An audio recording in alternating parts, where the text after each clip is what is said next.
Whoop. Hello and welcome to the Build with Baer workshop. My name is Pat Baer. I'm here to build model kits and hang out with you. First and foremost, Mr. Bob's in the chat. Harold's in the chat. Harold, thank you for hosting. Mr. Bob, welcome. Happy to have you here.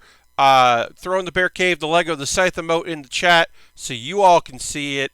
Thanks for everybody being here. As always, this is the pre-show. Dude Wants to Rug is here. Jam is here. Dirty's here. We got a great crew already. Look. No one else comes. If this is our 2 hours, Lord Crashington, even better.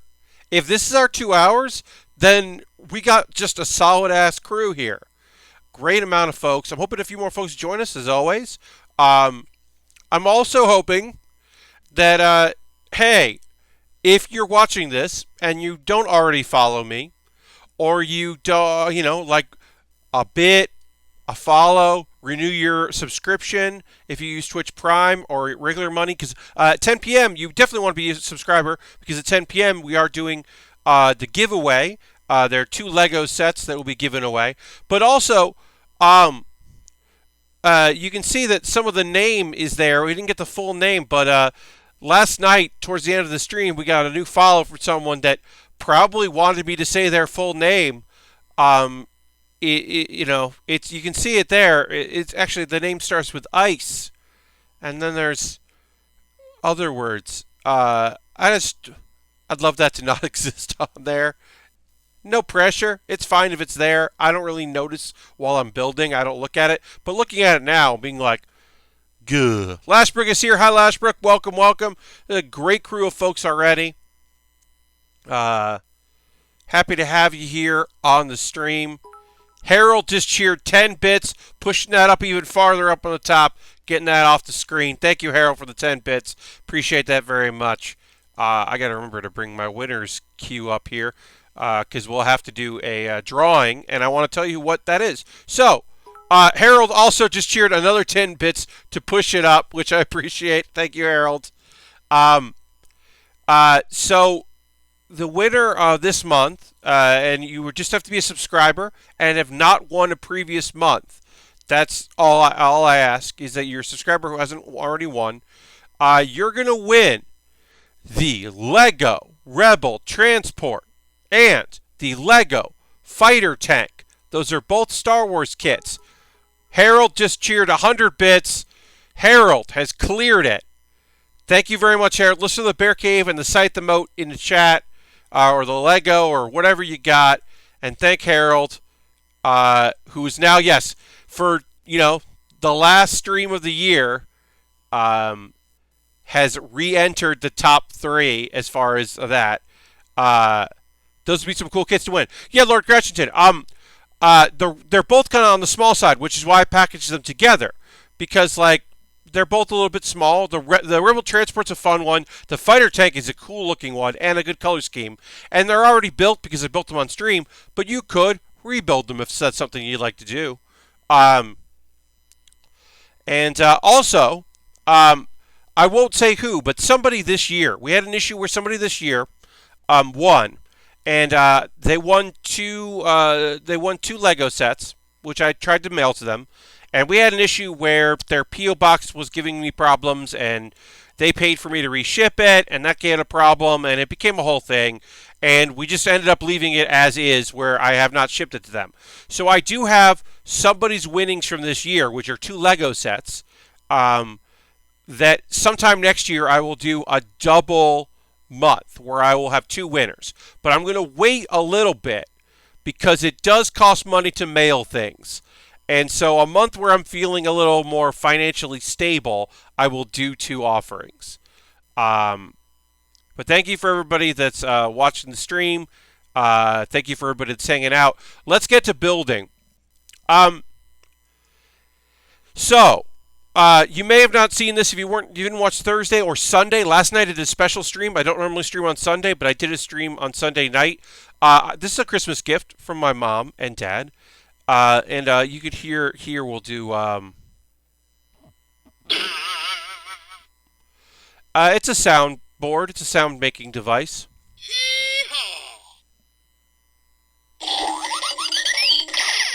It's a nonsense thing. I have that. Channel points will let me pull this out and use it. So if you want to experience it during the stream, you can use your channel points, which you get for watching. Subscribers get like more.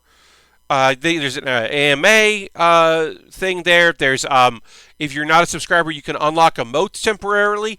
If you are a subscriber, you can edit emotes, which is fun. You can put a mustache on top of my facial hair that I already have and my icons. I don't know, my emotes.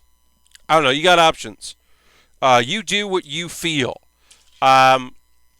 So I was going to talk about it in the anime section, and in fact, it'll be listed in the anime section, but it's fresh in my mind. So outside of talking about the 2 shows that I watched, I want to talk about a documentary that I'm going to link to. It's about anime, and it's about manga, and it both was very interesting and also a big bummer. But we're going to talk about it because I think there's good discussion to be had about this.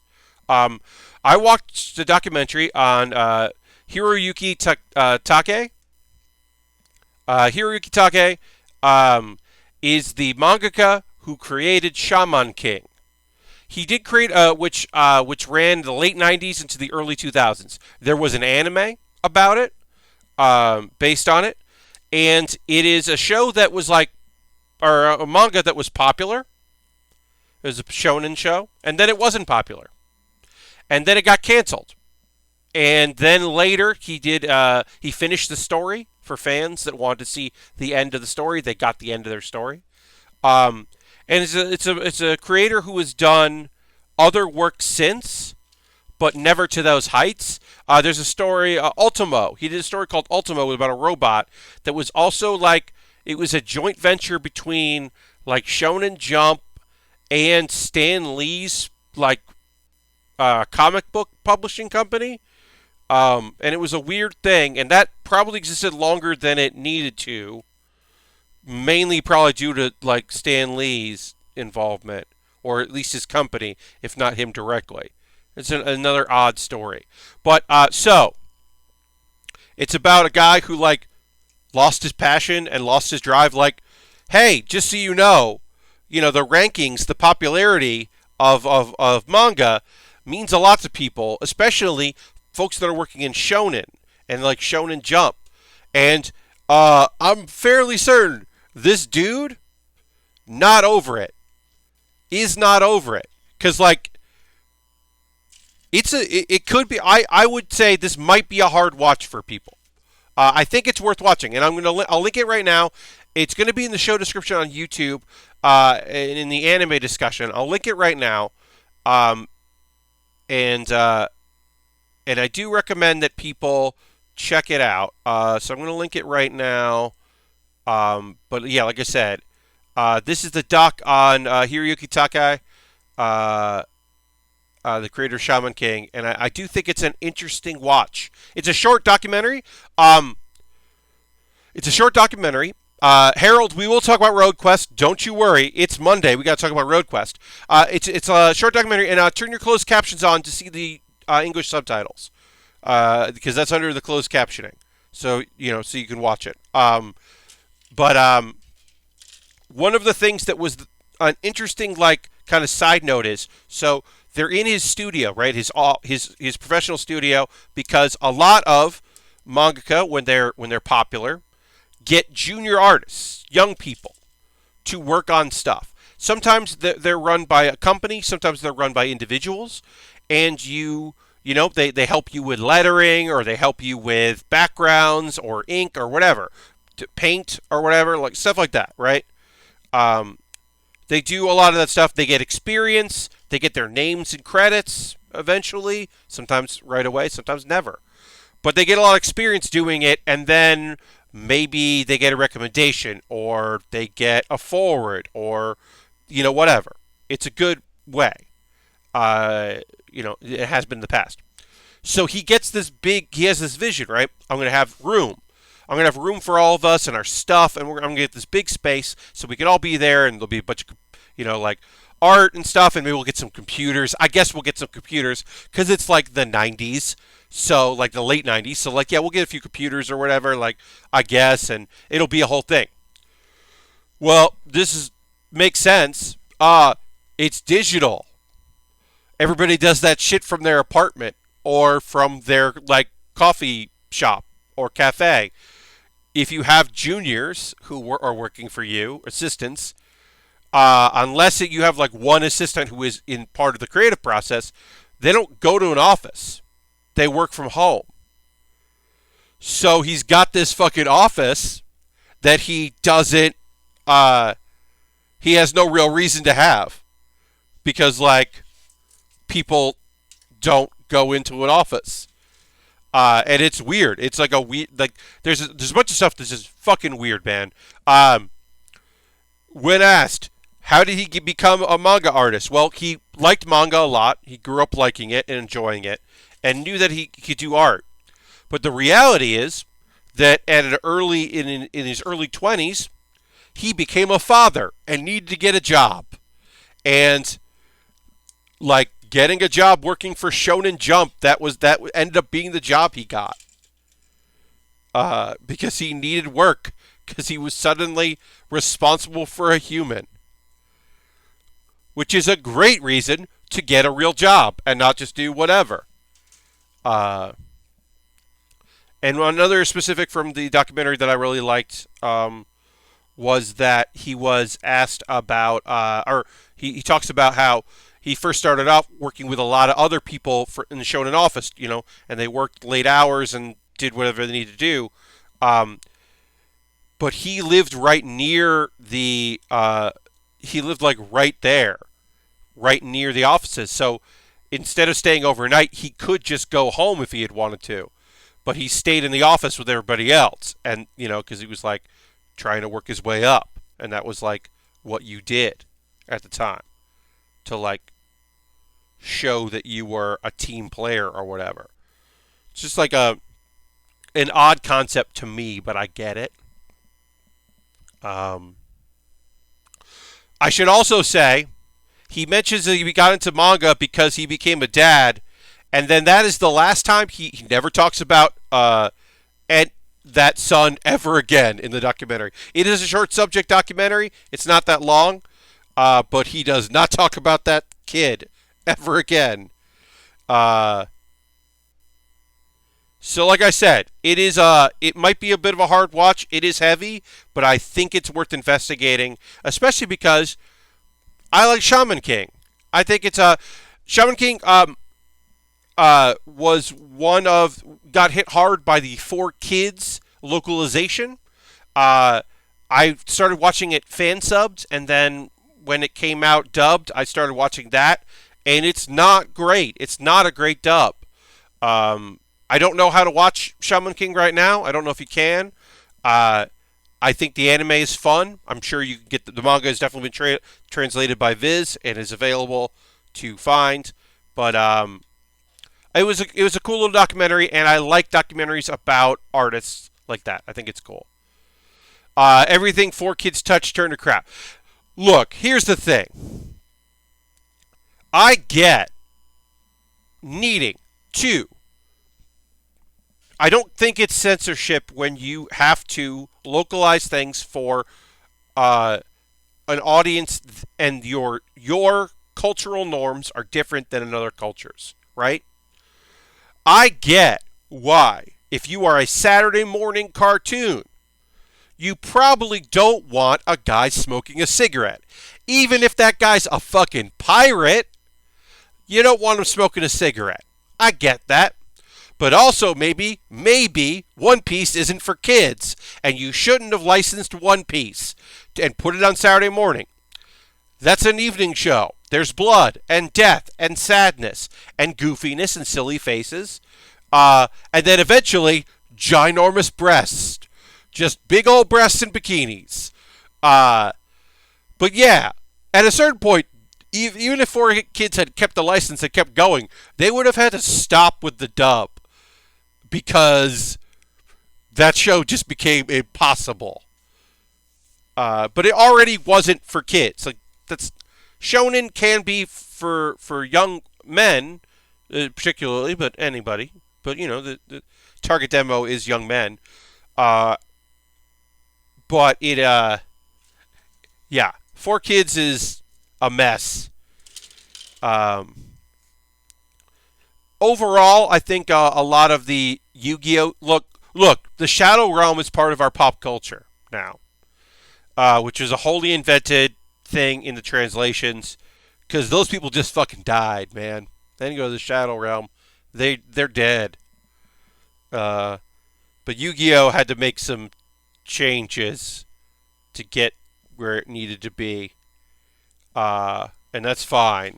I'm more fine with that than I am with some of the other dubs. But yeah, they just picked things that like didn't make sense, really. Like that's the main thing in my opinion, is they just picked things that I'm like, nah, that's not for kids.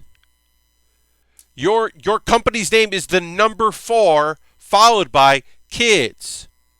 One Piece is not for kids. One Piece is for teens, man. Uh, that's a whole other thing. I look, most of the time I don't have a problem with localization. In fact, sometimes I applaud it. Like, hey, let's age up these characters. Hey, let's not say these characters are related as cousins because I don't know if it's anime or Japanese culture or what, but apparently being cousins makes it okay. Because that's often the reveal of a siscon or a brocon is, well, we're actually cousins, so it's okay. And you're like, oh, okay? Sure, I don't know what this is, if this is just like anime shorthand or a cultural thing. Okay. Lots of kids brands do weird things. The kids aren't friendly, like the kids about cover of Hot in Here. Yes. The kids brand, yes. There are some poor choices in Kids Bop. Imagine if the anime had shown Luffy stabbing himself in the face within the first 5 minutes, like the manga. Oh yeah, getting his scar by stabbing himself in the face to show that he's tough. Yeah, there's a bunch of stuff in that show that is just like, this ain't for children. I mean, Smoker is straight up gonna murder Luffy. Like, not capture him, not put him in prison. Like, Smoker is gonna execute Luffy before he gets stopped by his dad, Dragon. So your name is Dragon, and you decide that either you or your wife decide that your lover decide that your child is going to be named Monkey.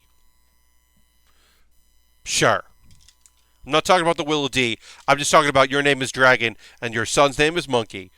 Okay. Spoilers, yo. Look, Dirty, it is not a spoiler to tell you that Dragon... Look, it is an ongoing, very funny gag when people realize that Dragon is his dad, including, I think most effectively, Luffy being like, wait, what the fuck? I'm not I'm not going to be bummed about, episode 275. So, yeah, episode 275 out of 1,000. And then, look, am I going to give a huge reveal from episode 24 of Fire Force that comes out? Because I'm going to talk about episodes 23 and 24 tonight because they aired them back to back because they had missed a week or whatever and wanted to finish it off before the next year. No, I'm not going to reveal a huge spoiler about Fire Force because Fire Force is only 24 episodes and I'd like you to watch it because it's really good shonen. Yes, there is a problematic character. 100% there's a problematic character.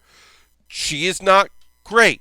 She is not a problem to herself, of in herself.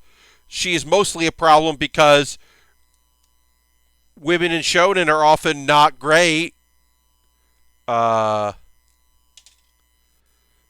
um, but or not portrayed as being great. They don't get a lot to do. They don't get to be cool. Her fun thing is accidental sexual harassment.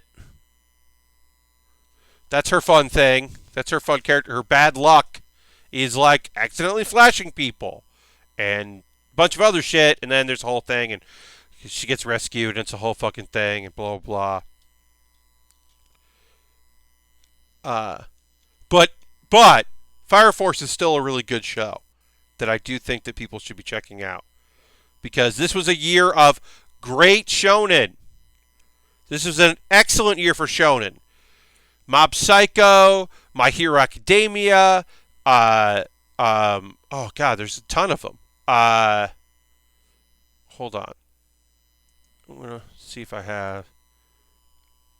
Did I save any of this? Yes, I did. Okay, so we got Fire Force, Demon Slayer, Black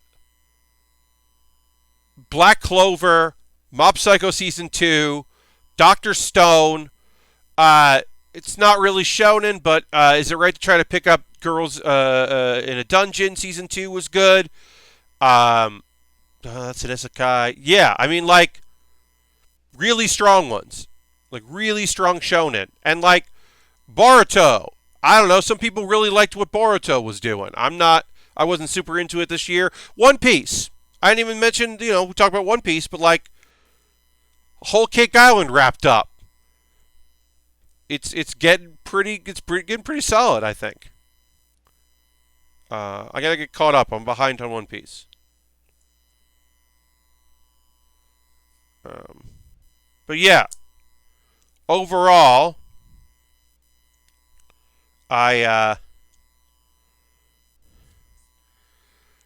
I said, it's been a solid year for all types of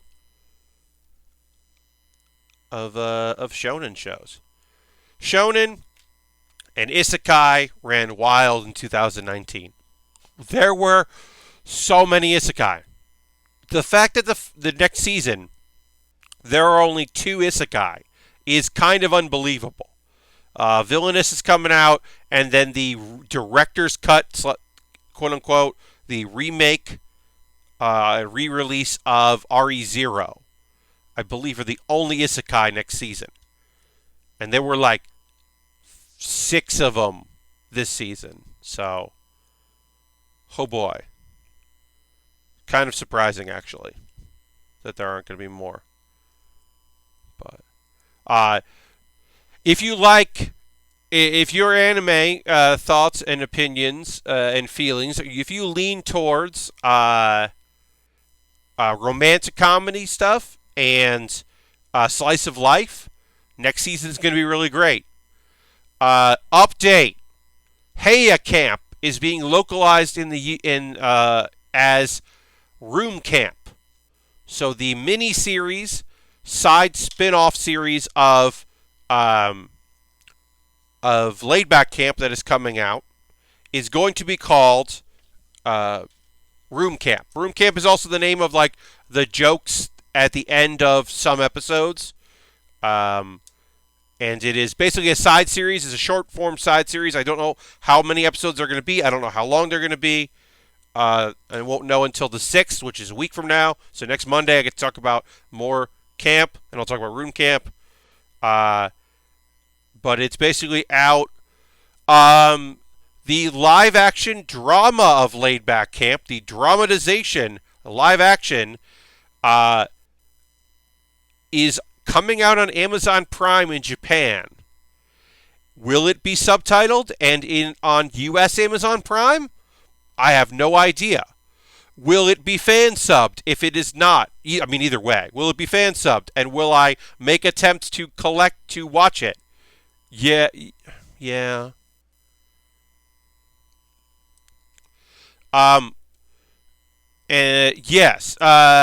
Lashbrook says, in more of a bummer news, did you see the stuff with Gynex and Anno? Yes, I did. Now, I knew that the movies were not Gynex. The Evangelion, Anno, creator of Evangelion, an early supporter of Gainax and worker with Gainax. I mean, one of the early things is that that Evangelion exists because a studio that owned a bunch of music had a slot for an anime and wanted to produce something, and that's how we got Evangelion. Gainax helped out early with it, and is apparently the current president who has stepped down due to some allegations of a sexual nature. Like news stories when they talk about Gainax. Well, let's talk about Evangelion because Evangelion came out on Netflix. Evangelion is famous. Evangelion is often associated with Gainax, so let's talk about that instead. Evangelion is better in a headline than his and her circumstances, probably. So apparently, yes. There's some allegations. And Anno had to be like, hey, just so you know, I don't know this person, never even talked to them. This person, no one that I worked with at Gainax is in power at Gainax now. From when I worked with them, because it was a different Gainax basically a long time ago, which is interesting to hear. And then it's like, also, this company has been bullshit to me for a real long time and fucking sucks. And here's the reasons why and how they've been awful to me. Please, please, please, when you're writing your stories about Gainax, don't mention Evangelion. I have to write this now because because we still get associated, and I don't want to be associated with bad news and people who owe me money. Which is like, yeah, you know what? Yeah, you're right. Fuck them. Nobody wants to be associated with bullshit. But yeah, the movies that came out have been through a separate production company and not through Gainax. There was like a lawsuit at some point for like that, and there's a period where Gainax like hid tax records and like and a bunch of stuff, and like Anno had to like go on the news and apologize, and he was like, I'm just finding out about this stuff. This ain't me, but also I'm so sorry and I apologize. So a lot of bad blood. It's been a weird thing. I hope that any untoward stuff, anything that was bad news, is settled and handled properly. And also, sure, when I talk about Evangelion, Lastbrook, I mean, looking at the Anno stuff, it seems like Evangelion saved Gainax, and then also the owners and then hurt it because of production stuff and all kinds of things, and then Anno bailed out Gainax, and then they took that money and didn't spend it right, and then just proceeded to get more and more fucked up. But yeah, also yes, I'm sure that wasn't an easy production process, because it is a weird collective of nonsense. So I'm sure it wasn't the easiest thing to produce. But yeah. It's a mess. Not great, Bob, as they say.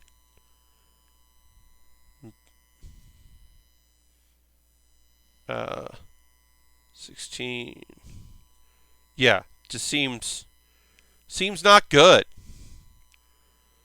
Going back to me talking about anime stuff that I'm excited about, I can say that yeah, there's a lot of slice of life. There's a couple isekai. There's some action stuff. I hate getting hurt, so I put all my skill points into defense, which is not an isekai, but looks fun. This summer is a fun isekai. a girl who gets uh, reincarnated and just uh, only goes after slimes, but after 300 years, I should say, of doing that, she's still powered up. That was not her intention, was to be powered up, but she just kept doing it for so long that she inevitably just got super strong. That seems like it could be fun. Uh, there's a few anime out there next year. More of Is It Wrong to Try to Pick Up Girls in a Dungeon coming out. I believe, yeah, next year we will get season 2 of Laid Back Camp, probably in the fall. We're getting more Food Wars, a third season of, for a third season of We Never Learn, which should be good. Yeah, bunch of fun stuff next year. I guess this is the last stream of the year. To be fair, I am streaming on Wednesday. If you would like to join me on Wednesday at 7 p.m. Eastern, obviously we're still going to go now. We're going to 11 p.m. So don't worry about that. But yeah, on Wednesday I am going to stream starting at 7 p.m. Some game stuff. It'll be a game stream. If there's a good enough crew of people hanging out, we'll do some Jackbox. But if not, I will play a bunch of other things. I got some free games. I got some cheap games that I'm going to try out. There actually was a game that was played recently on a Loading Ready Run that on Watch and Play that looked just like real fun and nonsense, but actually fun to do. So I picked that up because it was like $2 on Steam and didn't seem to be a nightmare. So I was like, oh, we'll try this out. Primal game. And I got a couple other things to check out on there. Speaking of Loading Ready Run, Harold. We'll talk about Road Quest, the penultimate episode of Road Quest. It was fun.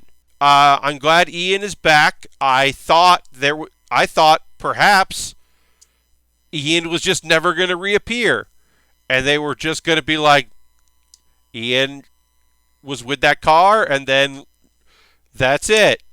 I didn't think they were going to do that, but there was a possibility.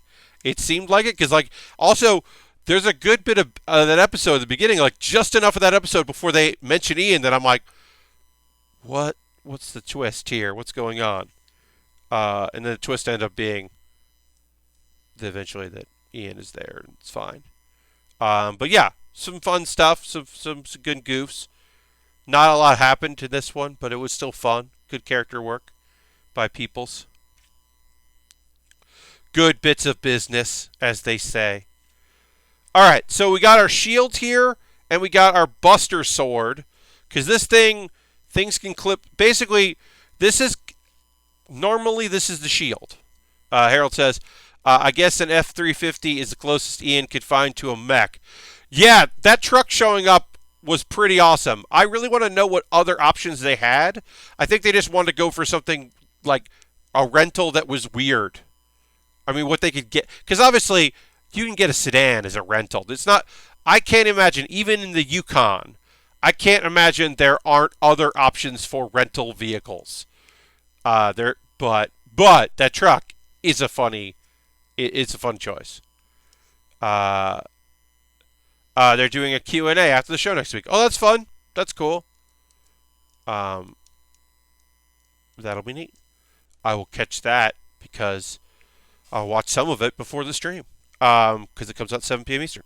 Okay, so yeah, so this thing is going to go on our backpack here. And it is, a lot of this thing is like a shield. I like the idea of having a shield. Oh, Jam redeemed play the soundboard for 600. It doesn't come up as a pop-in. Right now, those aren't tied into Streamlabs, which is fine. So let's do... And...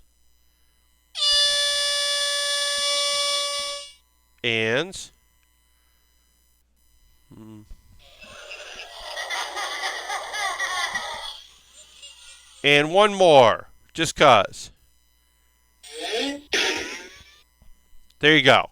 Thank you, Jam, for using your redeeming those points for the play of the soundboard. Yeah, so this is going to live on the backpack. I like the idea of a shield on the backpack. Also, this thing combines into a bunch of other nonsense and becomes basically, eventually, this thing becomes a Buster Sword, and it becomes a giant thing, and there's like a all stand for it. I don't think I'm going to do this build the stand, but you get it. It's going to be pretty cool. Side skirt on this is bad. I've talked about this already. But yeah, this episode of Road Quest was fun. The whole series is fun. It's available on YouTube. They're like 45-minute episodes. You don't need to know the loading ready run, folks, to enjoy it. It certainly would help, but I think you could watch it. I think the only person you would be confused about is who Graham is, because they keep talking about this guy who's giving them directions to do things, but he's not really a character. And then also when you read the credits, you realize he's also a camera operator. I would say I don't know a lot about the magic of the show, as it is a reality thing, but still a product that you have to create. But the concept that Graham isn't around seems foolish to me. It feels unnecessary. They didn't make him a character, so he's not there like going like, okay, gang, today we got to do this. But he sends like text messages to be like, this is what you're going to do next, which is fine, and I don't mind that he does that. I think that's totally okay. But I do think it's an odd. It feels weird to not have him be a present there, because I know that he's running camera or driving or doing whatever. So it is weird. Like, I think it's fine that like Serge and Ben, and I think that's it for the camera people. Like, that there are two camera people that like you don't see because they're camera people, but he's a named character, so it's kind of weird. That's a minor issue with what is otherwise. Whoops! I knocked over the soundboard. So if somebody requests the soundboard using things, I got to turn this. Not got to turn the stream off. I got to go get it. Serge drove the production vehicle. Okay, yeah, and then I think he also probably helped with camera work as they were outside and doing whatever. But yeah,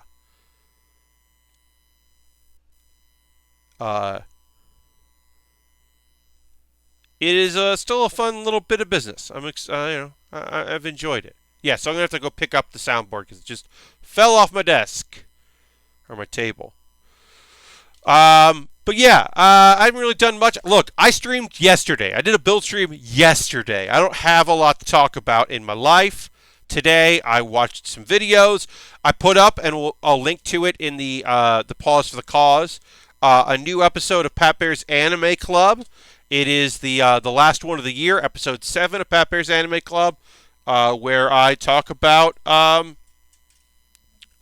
my favorite shows of the year. And 3 that I didn't love. That's the idea. I didn't want to make it really negative. I basically limited it to 3 shows that I dropped a piece here. So now I'm hunting for the piece I dropped, and then also, if I can find the piece I dropped, if I can get the soundboard while I do that. This is not the piece I dropped. All right, so I got to find this piece I dropped, and then I got to find the soundboard. Pick up the soundboard as well. So I'm looking. All right, I found the piece I dropped. Let me get that. I'll just do that. I'll get the soundboard later. All this talk about cameramen and cars just makes me think about the part in Raid 2 where the cameraman pretended to be a car seat. Yup, sometimes you just gotta get that shot, and you do whatever the fuck you gotta do to get that shot, including pretending to be a car seat.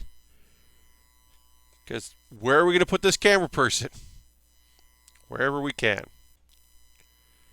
So this is gonna go like this, to that. It's going to go into K8. We'll do that now. Yeah, like I said, didn't really do a lot. I watched some stuff, put up my anime thing. Saw Sent a bunch of emails out for PAX East because that is in 2 months. So gotta get going on that. Even though I don't know if my panels got accepted, but I want to strengthen that. And now people are starting to think about, am I actually going to PAX East or not? And so I'm starting to send word out so that when people are finishing up their vacation, coming in back into work, or they are working, they can get back to me and actually let me know, which would be helpful, for doing things, get things done, all that. But yeah, I didn't really do a lot today. So I apologize. PAX East hype, right? Yes, Harold. PAX East hype, indeed. I will be hyped for it. I'm not hyped at the moment because it's weird to be hyped for PAX East in December. It's almost not December, so I will be more hyped for it once I get into the next year. Yeah, because I don't know everybody who's going. I don't know, who's going to be around. So I'm a little like, oh yeah, okay. Yes, I am excited. But I'll be more excited in the new year. I'm in the height of PAX South anxiety. Lashbrook, I'm sorry to hear that. Is that the crowds and kind of thing? You don't have to talk about it if you don't want to, but I'm sorry to hear that you got anxiety going. It's gonna be fun, my friend. You're gonna have a good time. You're gonna see some games and maybe play some tabletop stuff. Maybe have a good time. You're gonna take some self-care time where you're like, hey, you know what? What if I slept for a while? Or, you know what? I don't need to wait in line for that panel. That panel's streaming. I can watch that panel in my hotel room and not wait in line for it. Which, look, as a content creator, I want every butt in every seat. But I understand that if my panel is being live streamed and you could just watch it, relax, then I get that. Step outside the convention and go find some sweetbreads at the market. Yeah, or just take a walk on the old river walk. Just head out away. Yeah, because it's still in San Antonio. Yeah, just get out of the river walk and go take a fucking break. Relieve yourself of some stresses. I haven't been to South since the second one. I'd love to go back. It's not in the cards for me right now, but someday I will go back, and I think it would be. I look forward to it, but it is a ways off for me making it out there. All right, so gonna figure out where this goes. So this connects. This goes like that. This goes. Okay. It slides up and down. I got this now. I'm getting it. PAX South is the one time a year I see a certain group of people on the forums I post on. Oh, so it was a big group events. It's just general social anxiety. I wish South was an option for me. If I could only do one PAX East. I understand that, Harold. Yeah, I would love to do South again, but especially with this was the year that I was like, oh, I think I can do South, and then PAX East isn't the end of February, the beginning of March, so no, I'm not going to do South. I'm going to do PAX East. That's going to be my first con of the year, I think. So that's just the way it unfortunately worked out. Just all right, that's how we're doing it. This is how we do that. Lashbrook, which is actually said this. That makes total sense. You're going to be a lot of things, and you want to see these people because this is the time of year where people can see each other. So you want to be out and you want to be social because this is the time to see them. But also, if you're oh, sorry, this one event, hey, there's an event today with a bunch of people, and you could just be oh, I'm sorry, I'm doing a thing. I'll see you at the next thing. I'm not going to do dinner tonight. I'm going to eat by myself. I'm going for a walk. I'm going to meet up with one person instead of 20 because people get it and they'll be like, yeah, of course. South was fun when I went in 2016, but everyone and everything is at East. Yeah, I mean, look, there are some people that make it out to South that have a great time at South. There's a lot of people who are performing there. But if you are going to see certain people and certain game developers, like it's not the show. Yeah, it might not be the show to go check out if you're going for certain people that you want to see. If you just want to go to a good PAX and you live in the middle of the country, like it's a fun PAX. It's good vibes, lots of tabletop, lots of space. Not, like I said, not the biggest games in the world, not the biggest tier 1 devs, but also like, hey, guess what? That's going to start slowing down too. Less and less big companies are going to be putting money into gaming conventions, is my opinion. They'll be doing their own, because I think, my guess is next year you will see PlayStation Experience back, and you will see some sort of Microsoft thing, because the new consoles, they will be pushing the new consoles and try to have third-party devs come out there. Outside of TwitchCon, like, I just think that, like, you know, which is not dev related, but like I think all the cons are going to start seeing like less developers around. RTX 15 was the last con I went to before my introversion started peaking. I get that, Journey. I get that. I don't remember the last time I went to a panel at South not run by people I know. Yeah, I think it's like, for folks in the middle of the country, it is a great way to get people to check out your game. And if you like like AA indie, and you like weird indie, and even triple indie, I think like you can do really well there and see some cool stuff.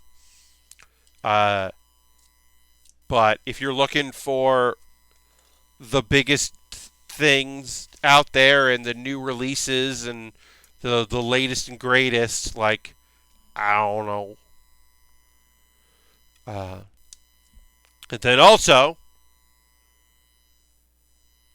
I feel like we are done. Well, no. So, we're not done seeing games journalists at PAX, because games journalists still want to go see their friends, especially their friends who stopped being game journalists and started becoming like PR people and community managers.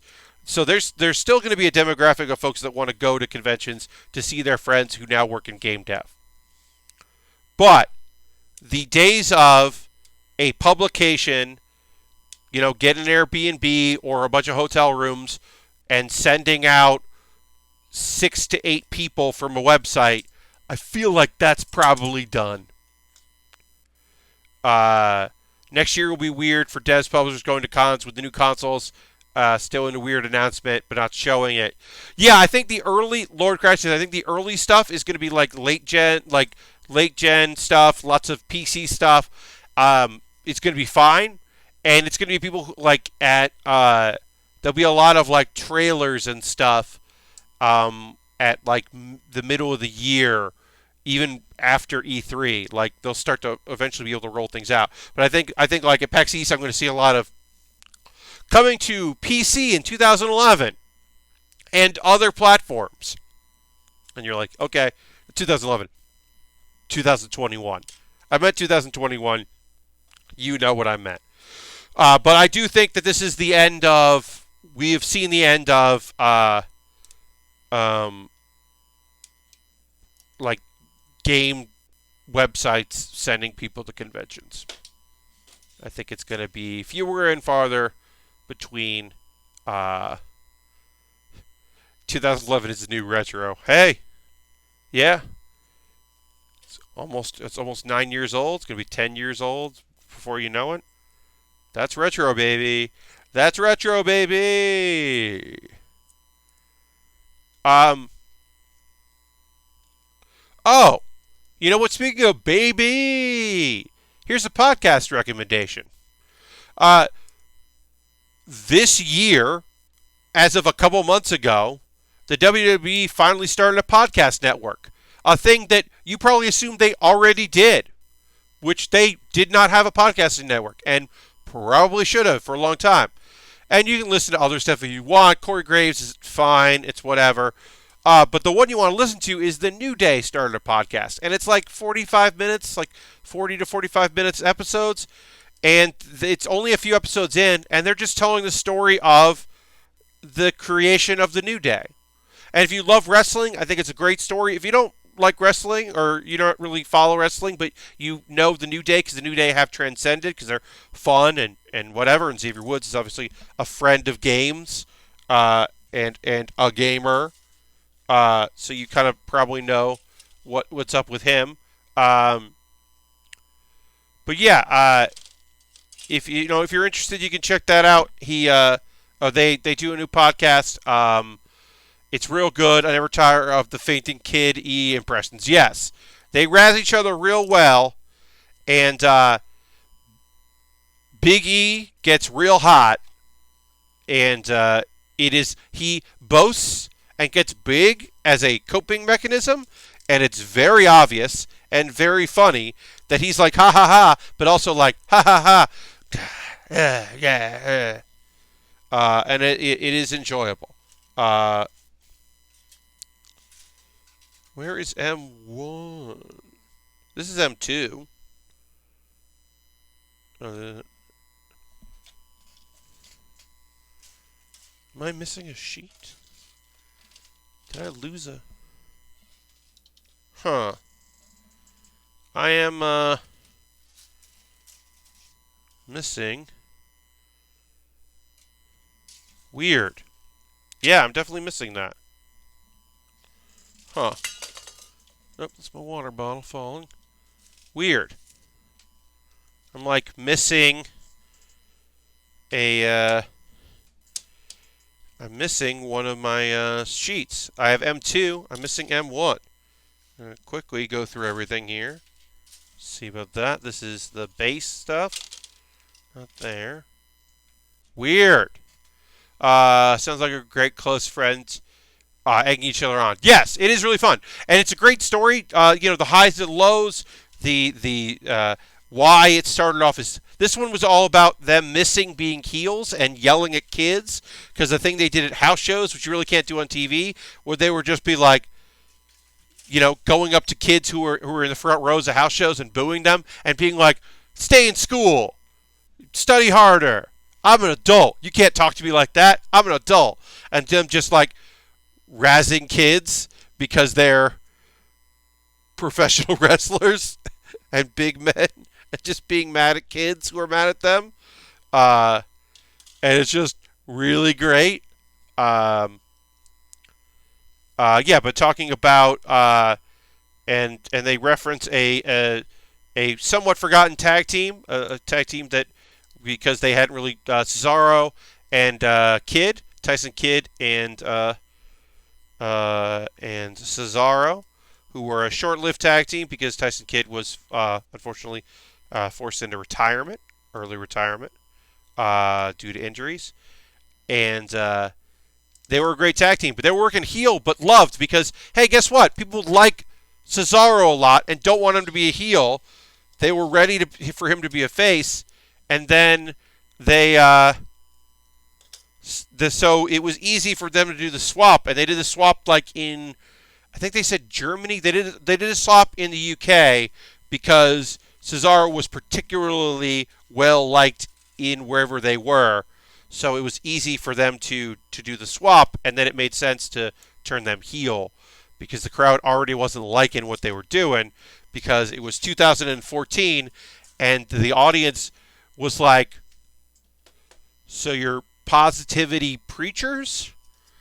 You're a preacher gimmick? That's your thing? You're preaching positivity? No. No thanks. We don't want to like this."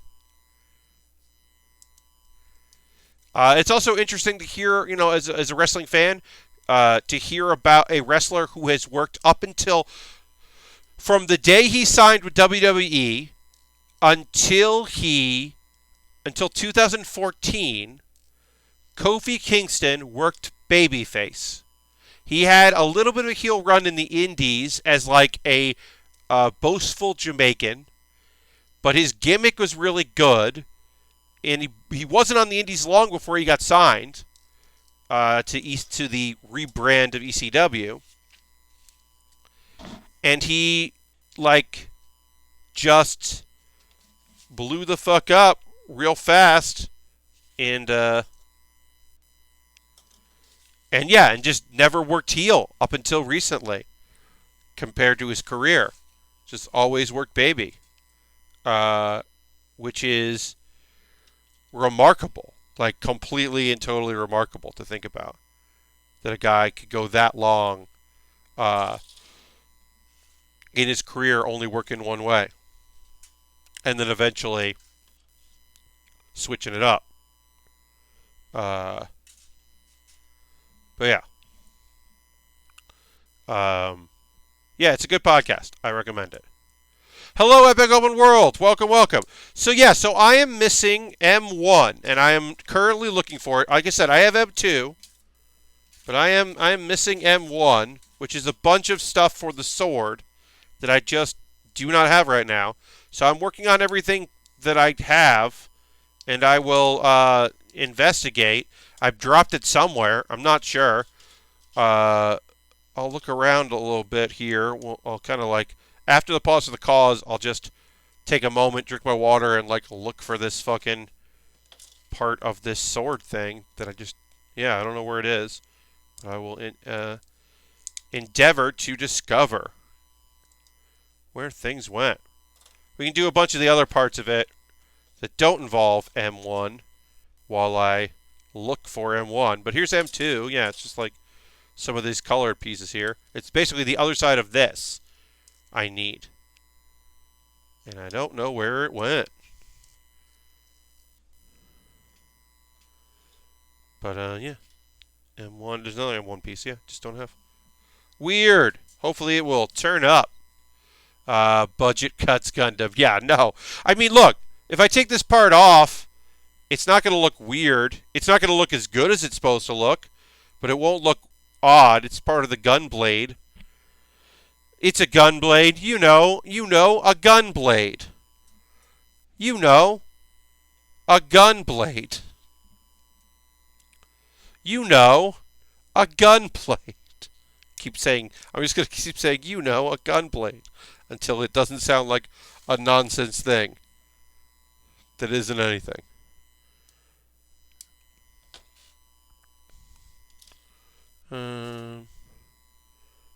K, K, here's K. But yeah, so I'm missing a few pieces here. I can't really do all of the gun blade part. I can basically do this.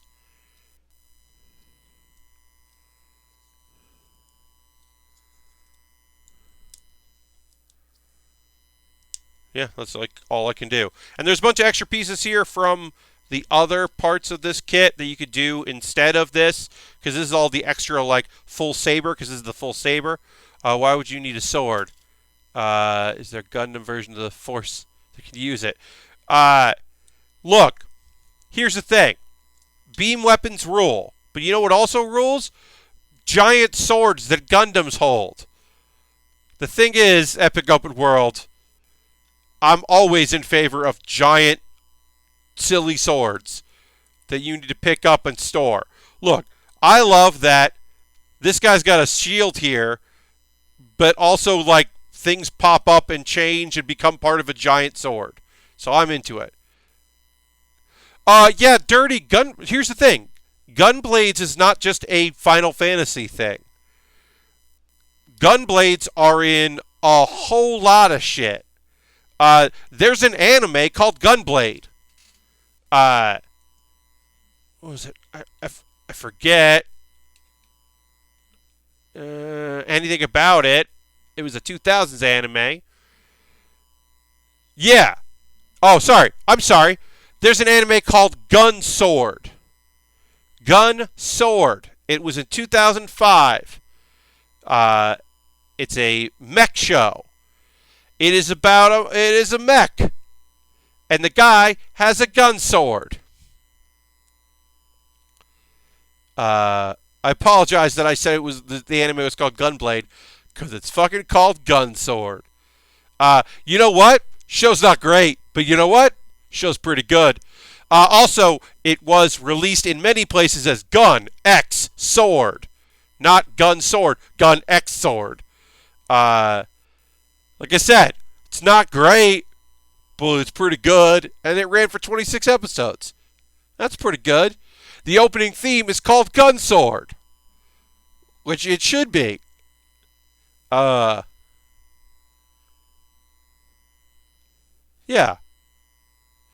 There's a series of 13 episodes of Gun Sword, tied very loosely to the plot of the characters as chibi puppets. Oh. Gun Sword San. That's probably the joke thing. Gun versus swords. Lord Crashton, I do believe they've done Can You Cut a Bullet with a Sword? I think they've done that, because they built a sword arm, like a robot arm for swords. I don't know. Gun blade axes are real too. Last book, it would not surprise me. I mean, hey, look. Look. Bayonets are real. We looked at rifles and we said, well, we should probably do something with this rifle because it's good. It's cool. This rifle is cool, but it's not badass enough. So we should probably make this rifle more badass.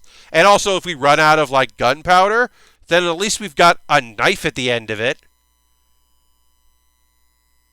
Now I have flintlock gun blades in my Bing search results. Anything to get my Bing points. Dirty, I don't even know where to begin there. There's so much I could unpack if I wanted to unpack about that. I mean, I'm not going to. Oh yeah, we got more weapons to build. Sorry. Let's take a pause for the cause, because we have more gun sword bits to build. Got one more thing we can put together. A few more things here that we can put together, because there's a whole stand, and we can take these parts off and make a whole gun sword thing. We can't make the full gun sword because I am missing parts of this, but you can use the blades on its own. So we got a little bit more of this build to do. Thank you very much, Lord Crashington, for hitting that Nightbot command for water. I'm going to do that. Ah, that's good. Okay, so pause for the cause. We've got anime to talk about. We've got we got to finish up the weapons here, because we have to finish up the other weapons components. And then we've got to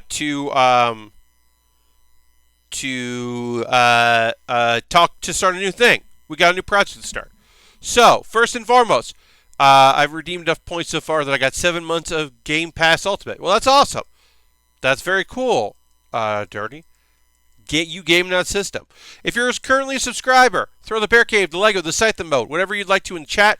If you're not a subscriber, consider becoming a subscriber. You can use your Twitch Prime. You can link your Amazon with your Twitch. You do that. You can use $5. We are going to draw a new winner for two Lego sets, two smaller Lego sets that I built on stream. The Lego Rebel Transport and the Lego Fighter Tank. These are fun little kits. I'm going to be sending those out. So we are going to draw a randomized name for that. In a moment or two, I'm going to bring up the my many Steambot or sorry, Nightbot, I should say, link things here, and we'll go through this quickly. And then we are going to draw a winner because it's the last build stream of the month, or his last stream of the year, I should say. Thanks for everybody who's watching, of course. So yeah, become a subscriber. If you're not interested in becoming a subscriber there, you could join my Patreon. Wait till January 1st. Wait like 2 days. Join my Patreon for like $1 or $5 or $10. Patreon. It's a way to support me. You could also donate. There are ways to donate here. You can use credit card or PayPal.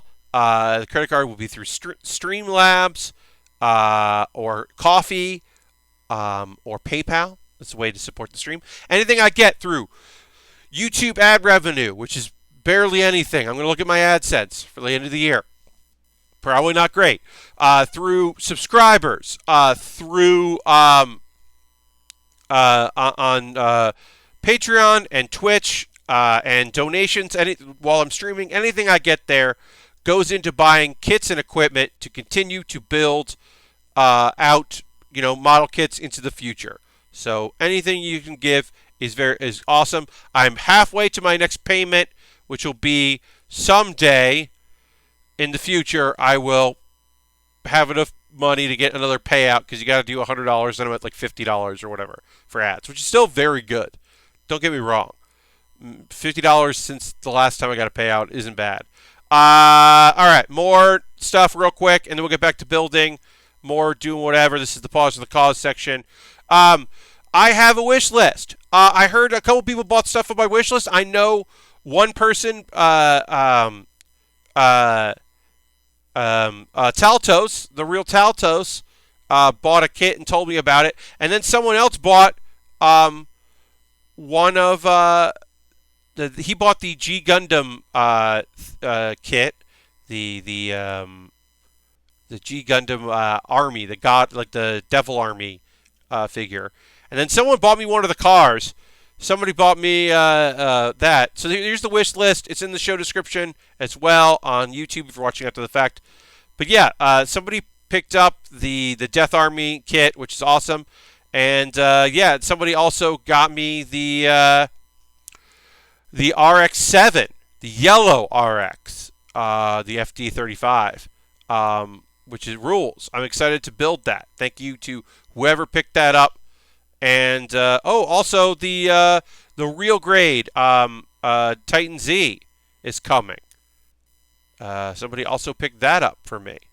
I believe that was Jen Bain. Lovely person Jen Bain picked that up for me, I think.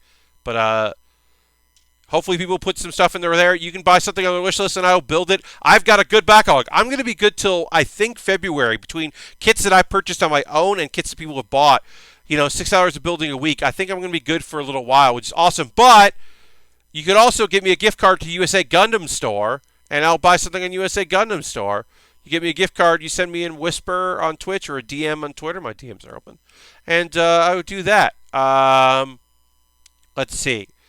All right. Discord. I have a Discord. Join my Discord. We are going to be building once again, till 11 p.m. tonight Eastern. So we got more building to do, but I'm just going to quickly go through that. And I have to draw a winner. Reminder, become a subscriber, because at the end of me promoting all this stuff, I'm going to... Oh, I didn't put the exclamation point there. At the end of this, I'm going to draw a name, and it'll be a current subscriber who has not won in the past will win 2 Lego sets that I built on stream. They can take them apart and build them themselves. I give you the instructions. I give you all the pieces. Or you can just put them out there. Or, I don't know, take them apart and regift it to somebody and go, hey, I got you a used kit. I don't know. It's up to you. Or you could also be like, I don't want that, Pat, and I'll draw another name. Because some people are like, please don't mail me things. I have too many things. And I get that. Or I only subscribe to you for 1 month. This is weird. And I definitely had somebody who was like, I was gifted a sub. I feel weird about this. And I was like, I'll still mail it to you. And they were like, okay, I still feel weird about this. And I was like, yep, I get it. Oh, yeah, I got links to things. My top 10 for Giant Bomb. I talked about the top 10 games of 2019 for me. Just me. I didn't play all of them. I didn't play Erica. I didn't play Disco Elysium. I didn't like Outer Wilds because it made me motion sick. But maybe I'll mess around with the FOV. I've heard there's some tweaks that I could make. I read a forum post about it, and I'm going to try again to play Outer Wilds because people really liked it, but it made me feel sick, so I stopped playing it. And also, Pat Bear's Anime Club Episode 7 came out. Hey, while I'm let's do this. I'm going to, I still have to build this gun sword thing and put this thing together, and I'm going to do that, and I'm going to do that. And I'm going to pick a winner right now. While I'm picking a winner, let me know in the comments here, in the chat I should say. Do you think that I should, as I go into my community, content, preferences, yeah, as I go into insights, there it goes, channel analytics, there we go, that's what I needed. As I go and get this stuff ready here, sorry, I got distracted. Now I know what I want to say. Do you think that I should put Pat Bear's Anime Club up as a podcast? Would that make sense? Would it be good to do that? I mean, they're 20 to whatever minute conversations that I have directly at camera. There's photos. I don't show video. I just have it's me, and I show some photos of what I'm talking about. But it's mostly a conversation. And if I was making it a podcast as well, I think I would make sure to have more saying exactly what the image is and not really reference the image too much. But I've been thinking about that, and I don't know if I should do that. I don't know. The one thing is that, I don't know if I want to pay for a podcast. YouTube is free for me, and I don't know if I want to host a podcast. That would be a fun alternative option. Yeah, I mean, or should I just put them up on SoundCloud? Because I could just upload things to SoundCloud for free, right? Can people RSS? I don't know. I gotta look that up. Maybe I'll just put them in SoundCloud and then put them up as an option, and then people can listen to them at work if they want to link to my SoundCloud. I don't know. Look, I like giving people options, but I also don't want to pay a monthly fee for a place to upload the audio if no one's going to download it. I don't want to do that. So I don't know. I got to think about it. Anyway, I got to open this up here. All right, we got a bunch of subscribers here. The goal is that whoever wins this has not won in the past. That is the major goal, is that I am not giving it out to someone who has won in the past. And I'm going to be going through real here. And and I'm cooking a thing. And I'm cooking a thing. And that person has won before. So no, I'm not going to do that. So we're redoing it. And I'm cooking a thing. And have they won before? Ooh, new name. Okay, got a new name. Cross-referencing, looking up to see if they've won before. I don't think they have. So that means congratulations to Epic Open World. You have just won 2 Lego kits that I built on stream. The monthly fee seems not great, right? And Epic Open World, one of the rare times that someone who has won is actually in the stream. Generally, people, when they win, haven't watched it a week and are like, oh, cool. Or, oh, I didn't know what whispers were. Solf just redeemed play the soundboard. Well, now I got to find the soundboard, Solf. Thanks for redeeming. I literally dropped it, and I don't know where the fuck did it go? Oh, there it is. All right, hold on. I got to go get it. I never win anything. Yeah, Epic Open World. After the stream is over, I'm going to send you a whisper, and we'll work it out and figure things out. I literally have to get out of my chair and go and get the soundboard because it bounced. Yep, it's making noise. Great. Okay, cool. So as I come back, I will do... And...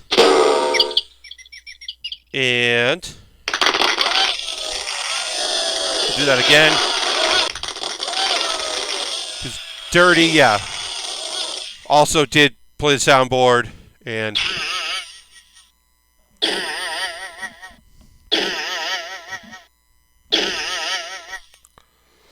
of course, and finally,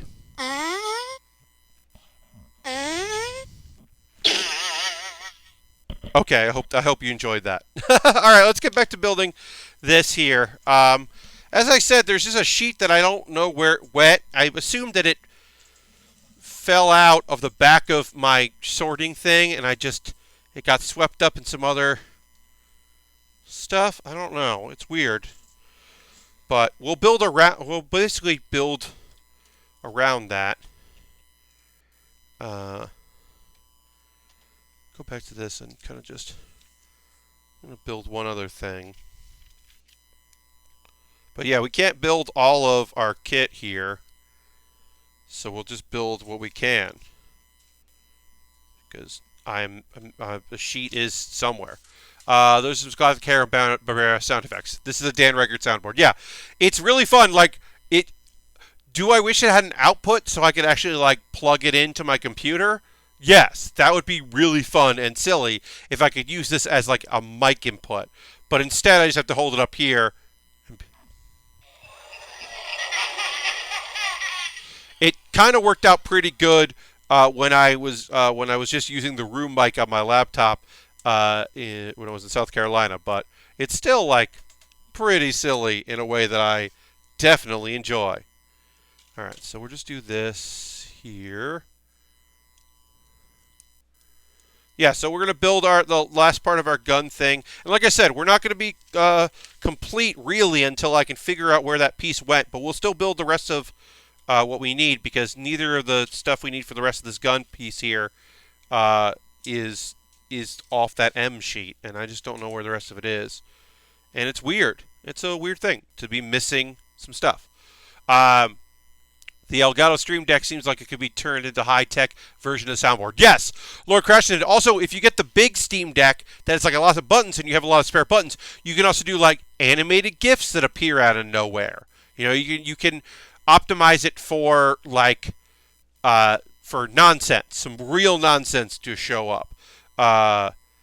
Lots of different triggers for sound effects and things. It seems like it can be quite the nonsensical thing. For my purposes, there was a period where it was on sale and I kind of had it on my wish list, and I realized I'd rather have people buy me something to build. Use that as your professional soundboard during your next PAX panel. Yeah. Yes. Yeah, just have it on stage for improvised postmortem. Or Pat Baer's Anime Club yelling about the shows we love. Which, look, I don't know if that's going to get accepted, but I think it's going to be really good if they accept it. I hope they accept it. It could be real fun. All right. So, as I said, Epic Open World, I'm going to send you an email at the end of the stream. Or, sorry, not an email. I'm going to send you a whisper on Twitch. That's the little window thing, whispers. There'll be a number there, and I'll send you a whisper after the stream. That's one of the things I use my Stream Deck for. Yeah, Harold, it can be good for nonsense. So I'm glad that people are checking that out. Yes. Folks were at so I misread a thing. I want to talk about this. Before I actually talk about hashtag or !anime, I did want to say that the Anime Awards are on February 15th, and I looked at the calendar wrong. February 15th is a Saturday. So I'm going to live stream the Anime Awards because it's Saturday, I believe at 8 p.m. Eastern. I have to confirm that. But I'm going to live stream them. I'm going to co-stream it because they allow for co-streaming, which I think is a very fun thing. And I don't take advantage of co-streaming that often because, I just don't. Sometimes there isn't things that I'm interested in co-streaming. But I am interested in co-streaming that because I had fun doing it last year. So it'll just be I will, that week in February, I will make up the stream that normally would be a build stream on another night or during the day or something. and then I will do a co-stream of the anime awards because I think they're pretty fun and kind of fun to like hang out and do it. And if people are interested in watching that, they might as well have me give my commentary. And I'll do like it's at 8, so the stream starts at 7:30 or whatever, like whatever it is, whenever it is, I'll do like a pre-show, like talking about the awards and who's winning. That worked out pretty good. As I said, last year, so I'm going to try to do that again. It was a fun thing to like figure out and kind of talk about, and there's enough downtime to kind of talk about the awards or whatever. But yeah, they haven't announced. January 10th is when voting opens, so that's when they'll announce who is up for the awards, and they're like the usual ones. I think like Crunchyroll Awards is let's see, was there?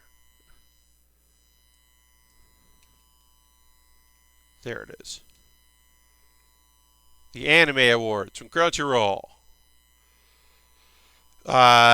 Categories. Oh yeah, so it's 8 p.m. Eastern Time on February 15th. So yeah, I'll watch that. I'll live stream that and start at like 7:30 or whatever. But their voting starts on the 10th through the 17th, and where's the? I thought they listed the categories. Oh, so Anime of the Year. That makes sense to talk about what's the Anime of the Year. That makes total sense. Best Protagonist, Best Animation, Best Antagonist, Best Boy, Best Girl, Best Character Design, Best Score, Best Fight Scene, Best Director, and Best Couple. Some of these categories, I don't think they need anymore. Because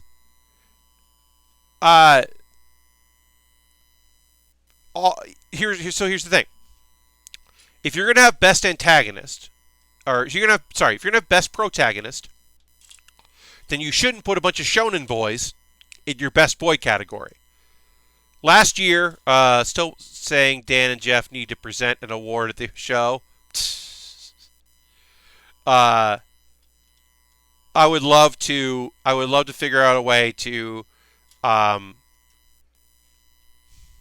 not going to finish what I was just about to say.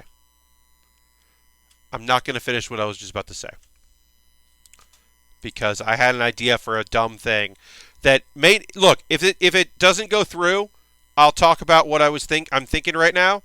But since it could theoretically happen, I'm not going to say what I'm thinking. So sorry, you'll just have to wait for me to then go, yeah, that didn't work. But I am thinking of a very silly thing, and so I'm going to try to do that first. But Chie is always best girl. Look, yeah, Chie always wins. But so last year, the Rascal Dreams of Bunny Girl guy won like best boy. So it's possible for someone outside of the shonen category to win best boy, and I appreciate that. Look, I know that Nezuko from Demon Slayer is gonna win best girl. Is she the best girl? No, it's Suika, the melon head girl from Dr. Stone.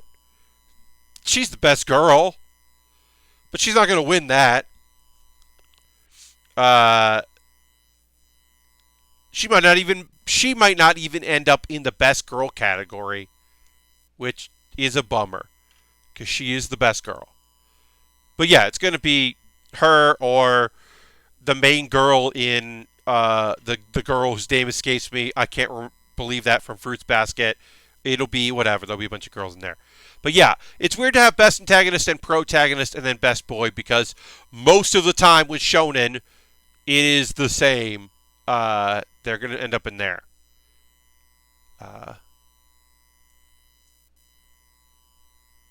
Best couple. I thought it was not included. Yeah, right. I yeah, I don't know who's gonna win that. I think it would be really funny if it was just like We Never Learn, and it was just all of the characters that We Never Learn who are not in a couple together, because that's the whole point of the thing, is the young love angle, and it just did whatever. Uh, I wonder if any of those girls are going to end up in Best Girl. There's some Best Girls in that show, but I don't know. I actually don't know what couples it'll be. Oh wait, hmm. I wonder. I don't know if it'll get nominated, but maybe our musical anime about a band of with a gentleman in a relationship is going to end up there. Maybe that'll end up at Best Couple. That would be pretty good. That would rule. I kind of bounced off that show and didn't love it as much as some people did, but like I still like that. There's okay, so here's the thing. There's an anime that I saw a ad for about a jeweler and a guy whose name in Japanese means justice, who goes to work for this jeweler. And I just wrote in like the name of it to find out if they're a couple, but it is a shoujo, so I don't think they end up being a couple. But it just read as like, this seems very gay and cool. But I don't think they're an actual couple. I think it's just two attractive young men working together and learning about one another. But there's literally a line in going, is there a person who doesn't think they're weird and alone? Or something like that. There's some kind of like very like okay anime thing in there that I was like, all right, this might be queer fiction. What's going on? But I don't know. Yeah, so I'm gonna live stream the Anime Awards in February. That's the long and short of it. That seemed like a thing that I should do, and it seems like a good call on my part to do that. I don't think. Look, I don't think that time I got reincarnated as a slime is going to win because it was up for awards last year. So I don't even know if it's going to be up. I mean, Demon Slayer or Dr. Stone is going to win the Anime Awards. And I should say also, because it's not the Crunchyroll Awards, it's the Anime Awards. So stuff that Crunchyroll doesn't have the license to has won categories before. So it's totally possible that, like, I don't know. I don't think Miki from After School Dice Club is going to show up in the Best Girl category. She is a great girl and could be in the Best Girl category. I don't think she's going to show up in there. But, look, I would get behind Mob being Best Boy. Or at very least, okay, I'll say this. Mob might not be Best Boy, but Mob is definitely in the running for Best Protagonist. Because Mob Psycho Season 2 fucking ruled. And he was really great in it. So, like, I could see that. Look, if Metal Bat shows up in Best Boy, I'm going to vote for Metal Bat. Because Metal Bat fucking rules and is one of the best parts of... oh, see, there you go. There you go. Okay, so Crunchyroll does not have the license to season... in the U.S. at least, to Season 2 of One Punch Man, right? So, I could see the hero, the hero slayer, whatever, that character, whose name escapes me, winning Best Antagonist. Because that Season 2 was like, hey, this guy's pretty good, right? Last year was sponsored by Devil May Cry 5. This year, maybe the Dragon Ball World Open game that people seem to think might be all right. Yeah, Kakarot, I don't know. Yeah, I don't know it doesn't list sponsors right now, so I don't know if they're going to have what like what if they right now they don't have like a sponsored by award yet. But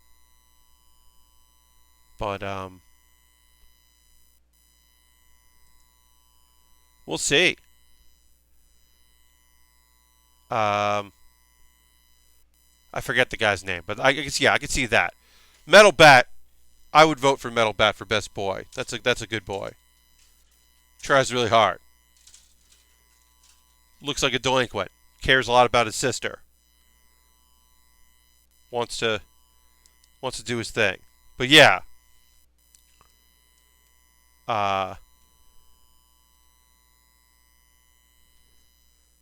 See that being best antagonist.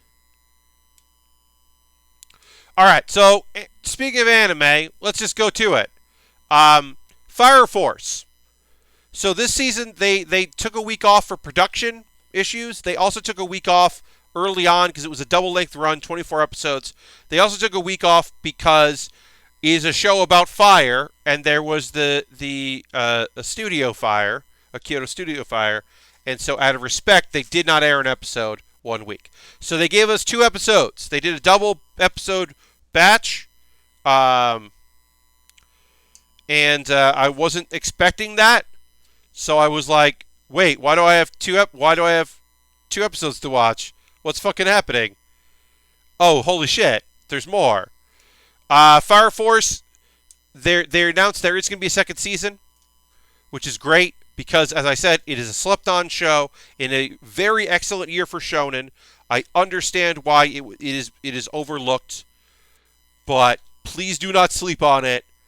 It is now over. I highly recommend Fire Force. As I said, there is a character that I don't love, but she is not the Mineta.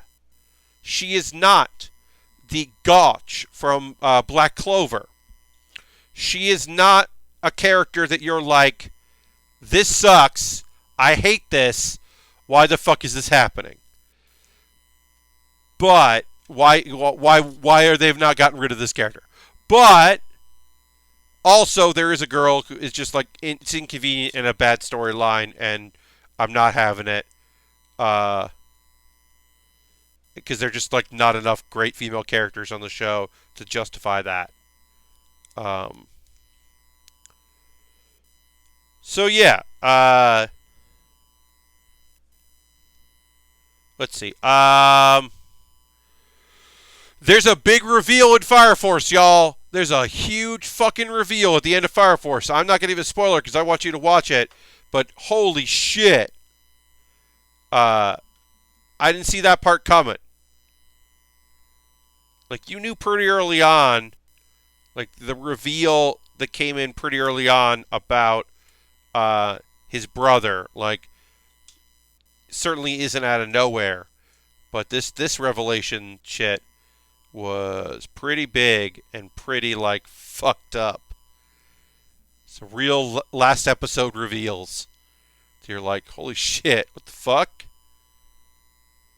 But yeah. Overall, pretty cool show.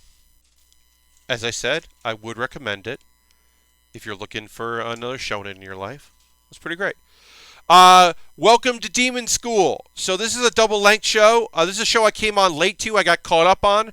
I decided I wanted to try to support it because it is a comedy show that was given a double length, and not even a romantic comedy show. It is straight up just a funny show that was given a second season, or a double order. And that does not fucking happen. Comedies don't get double orders. Full length, 22-minute, 23-minute shows don't get double orders. So I really want to support that, and it's fun. Yes, we knew that Iruma was going to join the nerdy guy with the demon guy with not a lot of powers, who wants to make devices to help out demons that don't have a lot of magic powers. Of course, we knew he was going to join them, and everyone else was going to join them. It was still a fun episode, and we also learned a big thing, and I don't care about giving this spoiler away because it doesn't change anything. The whole premise of the show is that one of the three biggest demons in the whole demon realm, who is in line to become the next demon king, uh, kidnapped, or he buys the soul of Iruma to be his grandson. Well, it turns out the other two people who are up for maybe being demon king have grandkids, and he always has to help decide who has the best grandkid, and he always wanted to have a grandchild, so that's why he did it. And it's justification that does not need to be in the show at all. The show would have been fine without the justification, but I also welcome that justification. Because, like, sure, okay, that's why this whole thing is happening? Great. That's nonsense. I'm into it. It's a very funny show, and I'm happy to support it. I would say, yeah, like, it's a cute one. I'd be into it. I was wondering this. Maybe y'all can help me. It is often a trope in shonen that there is a character who is strong and powerful, but their character quirk is that they are a garbage person. That they have garbage thoughts or garbage opinions, or have a really weird quirk. That could be Master Roshi being a pervert, and a blatant, obvious one, like a dirty old man. That could be, as I mentioned briefly, Mineta. Mineta from My Hero Academia, who is just a gross person that, even though he is consistently reacted to like, hey,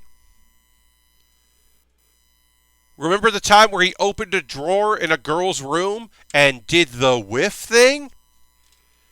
How's he still in school? How's he still... I mean, what? No, get out of here. Case closed. Get out of here. It's terrible and awful. Why is this still happening? Gouch from Black Clover is a character that you're just like, this guy sucks. He just sucks so much, and I hate it, and I hate that this is played for laughs. There's a bunch of other examples of this. I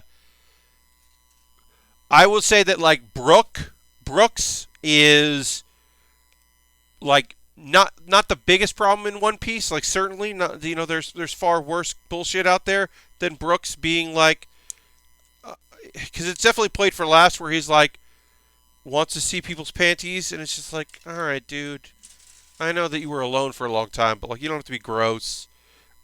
More in line with like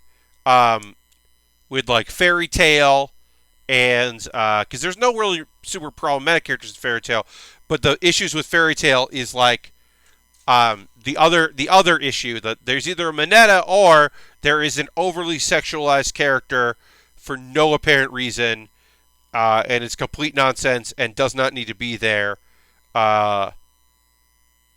Which happens a lot in that. So I was trying to think of this, because even Bleach does that, where they just aged up a character, and you're like, this is gross. Get out of here. So I was trying to think about it. Is there an anime? Is there shonen anime where the main cast and the supporting cast has no one who is garbage? Who is a garbage person? And the only thing I can think of is Naruto. Because, like, Sasuke is emo and sucks sometimes, depending on where we are. But, like, none of Naruto's classmates in his class, like, are garbage. None of them are Mineta. Uh, I guess like Naruto Shippuden Hinata is seems to be dressing pretty provocatively for a character that is incredibly shy. It her outfit in Shippuden, I would say, is probably weird. Uh, like the only like questionable characters are like, and they're Karen, who isn't questionable to me. She just has a fetish, and that's okay. I've got no issues with her having a fetish, certainly, because it doesn't hurt anybody. She just only wants, people can bite her and get healed, and she only wants that to be Sasuke. And I think like that's okay. I guess. Uh, well, I guess Pervy Sage. Yeah, you know, I guess the guy who writes like weird books, but he's not overtly creepy. He's just like a weird dude that writes books, and I don't think he's like actually a perv. So I don't know, but I think it's Naruto. Like I think there's like in the main like people that grew up with that like come up in that cast. Like I can't think of a character that I'm like, nah. Like Sai is inappropriate, but Sai doesn't really have a personality because of brainwashing. So he's like, it's not really a problem. Yeah, I don't know. I don't think I think that show doesn't have like problematic supporting characters or main characters. Uh, I watched the Crunchyroll video where they talked about the fact that famous manga anime creators also create hentai. It seems like as long as there's a case, there'll always be pervs in the show. Yeah, I mean, like, look, like Food Wars. I'm not going to get into Food Wars. Food Wars is a shonen, but like, Food Wars is inappropriate, completely and totally inappropriate. Uh, like, yeah. So I really think that's it. I think Naruto, like, yeah. I mean, like, there's no.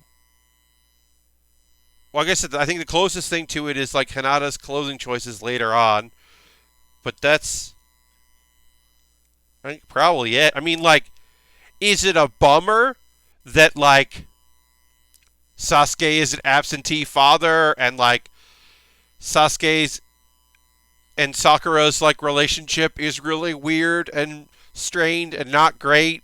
Yeah, that's not good. It's not good, but that's not like a character thing where you're like, what's going on? Why did you make this character? You're just a person who's like making bad choices. Like I'm not against that as like a character thing. Uh, like I get that. That's gonna happen. All right, so we gotta add some gun sword bits here. Oh, so I can add these to this. I think. I don't know, how do I do this? I don't know where this goes.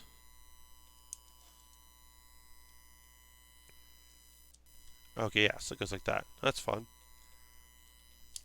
But yeah, sometimes I think about that because it is hard to recommend some shows because sometimes they just feature stuff that you're like, so other than this very messed up thing that I don't want to like, I wish I could avoid. It's a good show.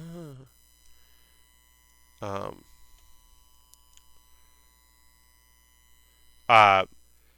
Because even when we were talking about like characters in like who should get added as DLC to Shonen Jump that are strong female fighting characters, and it was like Bisky.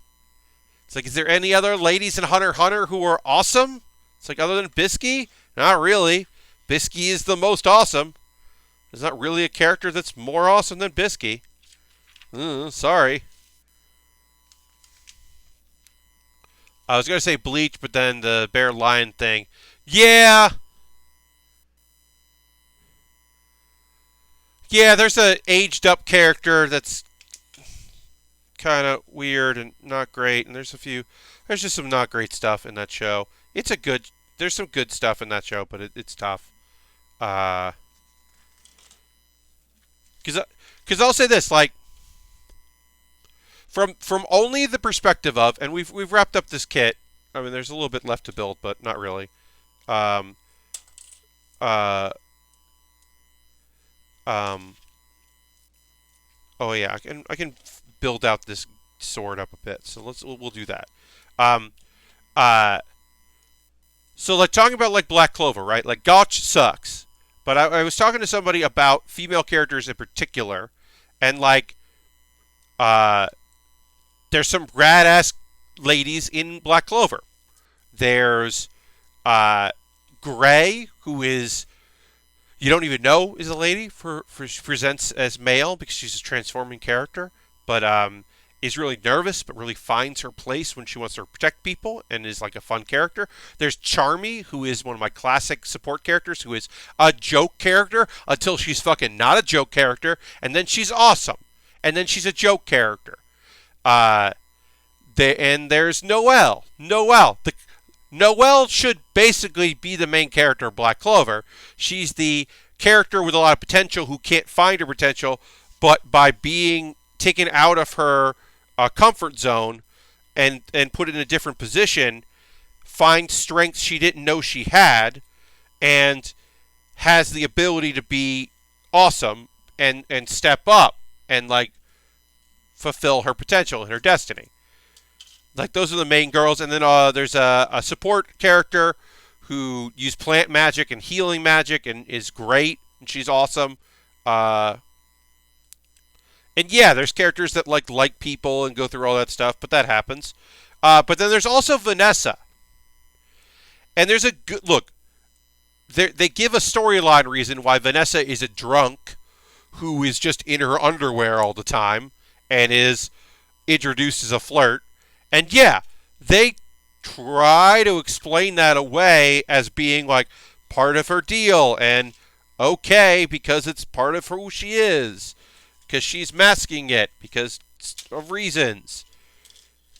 But it's still like a bummer if you are looking for like strong female characters.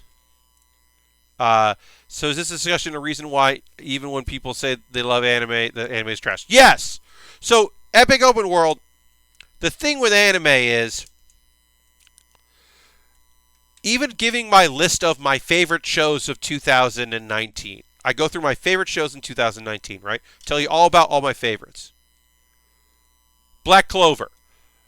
There's also this thing. There's a character that sucks. Fire Force. There's a character that I wish the character quirk wasn't gross like it is. That time I got reincarnated as a slime. Don't watch the OVAs. The OVAs are bad and terrible and gross. Don't watch the OVAs. Like, After School Dice Club is just delight, and I don't have anything bad to say about that. But that's probably the only show of all of the shows that I watched this year.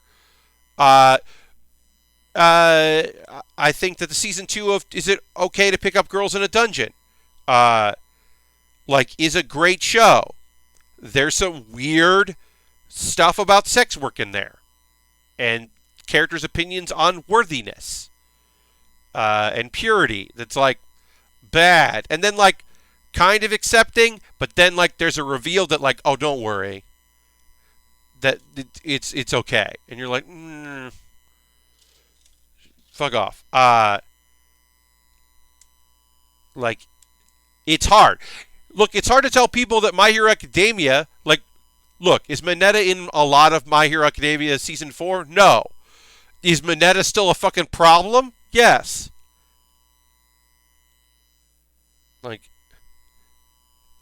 it's it can be a difficult thing to be like, I really like this. Here you go. Anime is weird in how much they pander to the creepy parts of their audience, the trope characters and fan service cover the shows. Yeah, I mean, like, beach episodes and stuff like that are still like, I talked about the OAD, the original animation. Okay, so the OED for We Never Learn, which is part of season 1 of We Never Learn. It comes out on the Blu-ray. It's about the college character, and it's about the teacher involved with Naruyuki. But they still managed to do a thing where even though the girls are studying and not going to the beach at the end, they're still in bathing suits so they can, like, pretend like they did some of the beach. So they still go out of their way to be like, don't worry, fans who bought the Blu-ray. You can still see 2 characters in bathing suits. Or 3 characters in the bathing suits. Don't worry. We made sure to take care of you because you bought this on Blu-ray. So we know that either you really like this show or you thought that you would see this in the if you bought the Blu-ray. Or whatever. It's either Blu-ray edition or it comes with a manga. It's a tie-in. Like, yeah, there is a pandering to that audience. Like I said, both OEDs for That Time I Got Reincarnated as Slime are not good.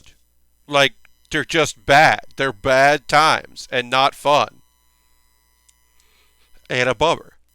The weird part of Naruto proper having anime ending themes featuring girls in big sets. Yes, you will often get that. Welcome to Demon School Iruma-kun.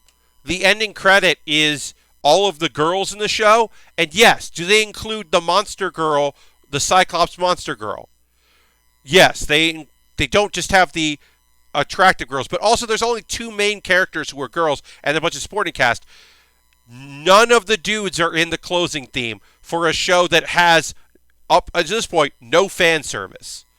And in fact, one of the main girl who's really fun, there's a whole thing about her, like, there's a succubus class, and the seduction demon is just like, you have 0 sex appeal.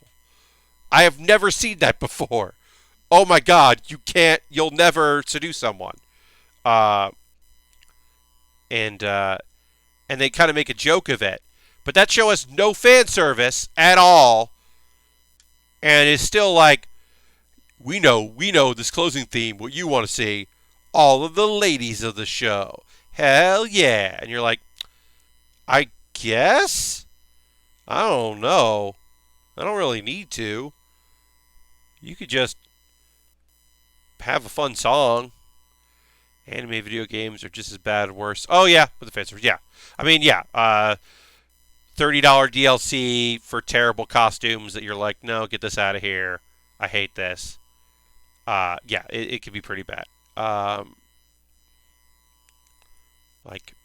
It's not always great and can be very not good. It's weird. It can be very weird, and sometimes it's totally, like, fine, and sometimes it's like, this is not fine. This is a nightmare. Yeah, a lot of times ending themes are where the weirdness comes, and it's just like out of nowhere, and you're like, why is this in the show? Welcome to Demon School is a comedy about a nice young man who gets who ends up in a demon school and has to pretend to be a demon and not a human, so he doesn't get eaten or killed. And you're like, well, let's make sure that we focus on the ladies at the end. All right. But yeah. It is a strange thing. Yeah, you end up with and, and some shows are like full of that stuff, and you're like, yeah, that makes sense. That's like, I get it.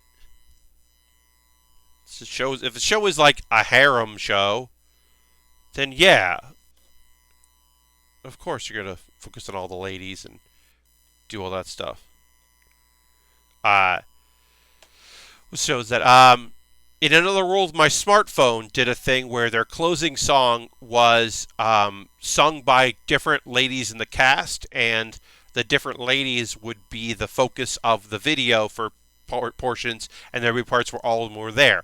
But the whole thing was that all the girls in that show wanted to marry the dude.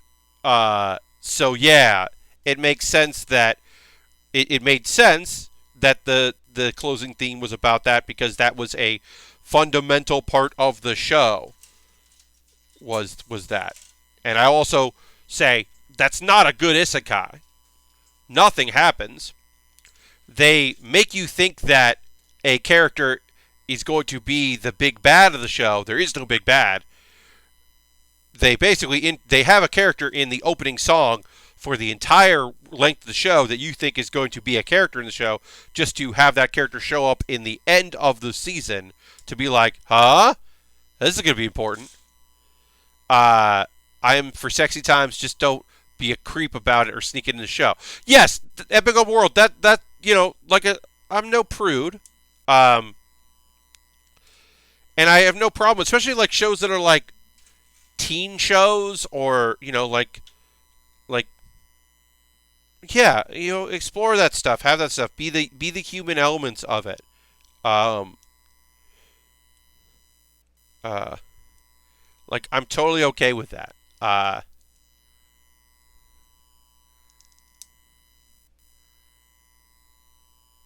Like that's totally fine and great. I have no problem with those things, but it is weird when you're like, this show is not about that at all, but hey, we get it. And you're like, no, get out of here. You can just get out of here.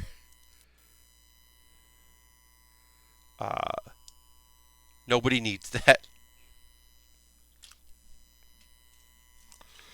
I don't know if I said that point correctly. I apologize if that has not come out easy enough to understand. But yeah, if I've spoken eloquently enough about that topic. Yeah,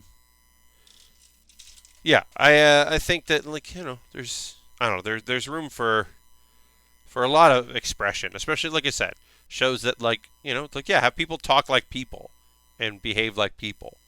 Um,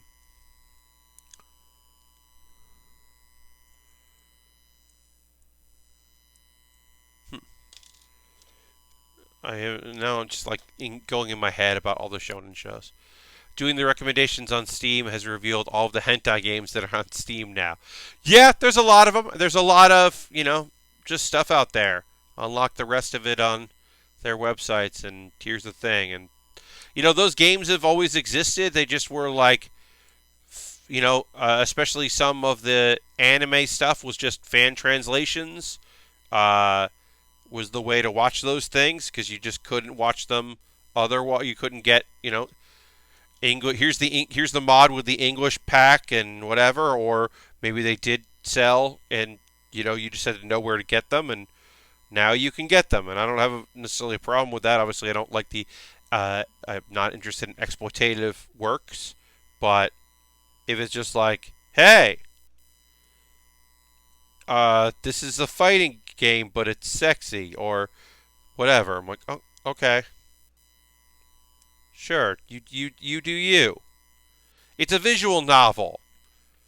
It's porn. You're like, okay, all right. As long as it's not like creepy bad, it's just like whatever. Like, okay, sure, have fun with it. Be nice and be cool. Don't be awful. And I think it'll be all right, in my opinion. But Yeah, I've never really done recommendations on Steam. I occasionally like hear about something. Somebody will tell me like, "Oh, hey, did you see this thing?" And I'll be like, "Nope, nope, nope. I didn't. I didn't pay attention to that thing until you went out of your way to show it to me, and now I know. Can't unknow it.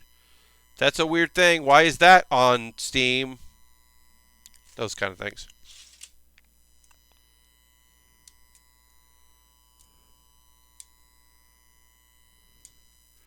All right, we are past 11, but I want to finish this up, so we're going a little over.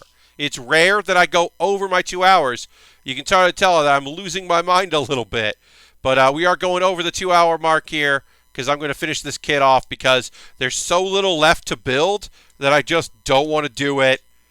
I don't want to do this on Thursday, which will be our next build stream. On Thursday, I'm going to start our next kit, which is the Loto high grade. So we'll start that. With the winter sale, they give you cards for going through the queue 3 times, and 80% of them are hentai games. Yeah, it makes sense. Especially the end of the year, right? The end of the year, there's not a lot of brand new releases from like stuff you're really into. Like Frog Detective came out in December. Frog Detective is the only game that I was on my radar, Frog Detective Chapter 2, I should say, that was coming out. So like, yeah, I could see you getting a lot of hentai games coming out.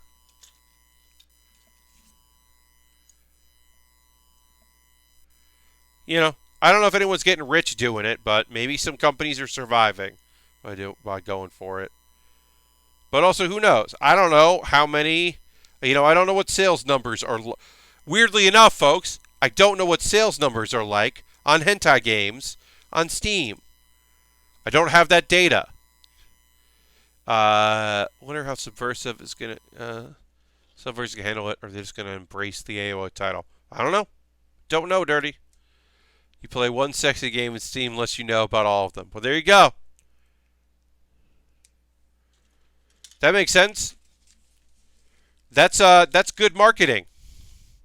Technically, you're asking for that information from Steam by buying that game. They assume that you want more, and if that makes some sense. If you pick up that game, they're gonna be like, "Oh, well, hey, just so you know, there's more of that right over here, dude." And you're traditionally, and you're like, "Yeah."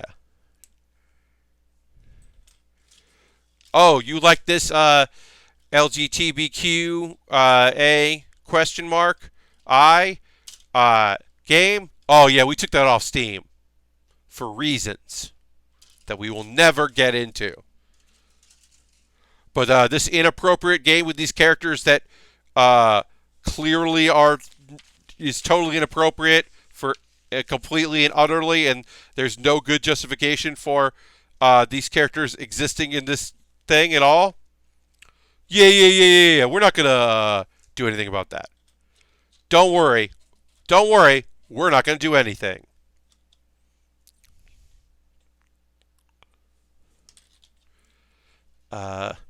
Yeah. Gugh. Gugh. Right, friends. Gugh. That's all I can say about that. Uh,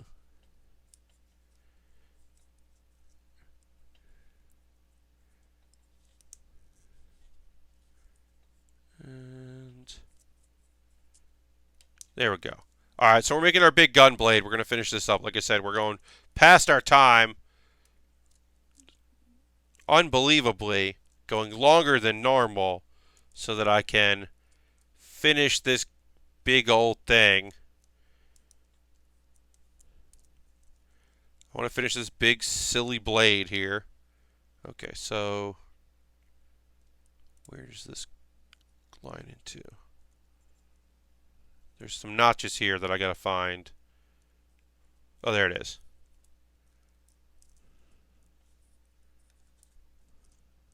Sorry, I got quiet here as I try to do this, but also as I said, I'm also getting tired. Oh, also it's almost time for because of the 2 spawn. For all you know. Okay. All right, so I'm gonna try to get this finished because I want to finish this thing up here. that. What am I going to do here? Sorry. Trying to get this to do what I need it to do. Which is this. This goes like that. Goes like that. And then this goes like that. And that all makes sense. And then this links up somewhere. Like here.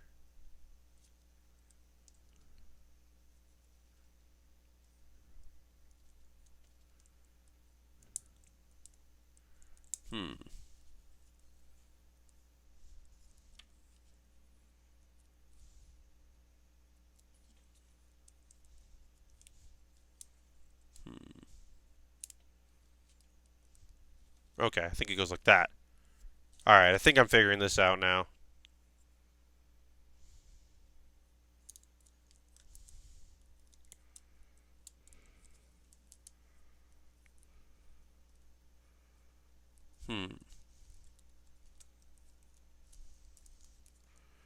Anyway, this is supposed to all come together here and interlock, and I don't know why it doesn't want to, but it doesn't want to. And it's like, hey, what if you interlocked and did what I need you to do so that I could finish this gunblade thing?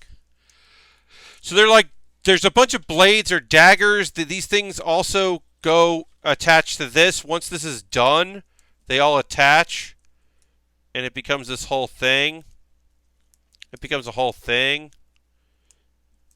But I can't get these parts to stay on, so I'm not going to be able to do it.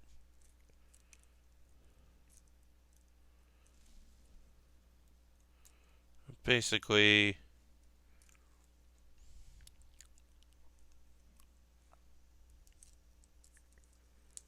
this is supposed to go on like this and like this. This is how it's supposed to look.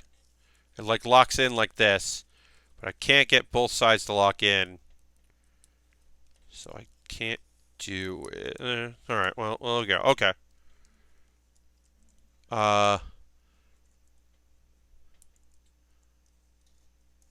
Lana Lashley wedding. Oh boy, yeah. Oh yeah, the event of the century. Hoo boy. The burying of several people for a storyline that is not worth any of it.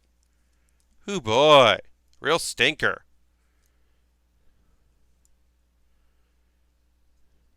And like people were like, I think Lana is doing bad on purpose. And I'm like, I don't know, but also, yeah, maybe. I think Lana might be doing it bad on purpose. She might be trying to get fired? I don't know. I can't figure it out otherwise. All right. I think that's going to do it.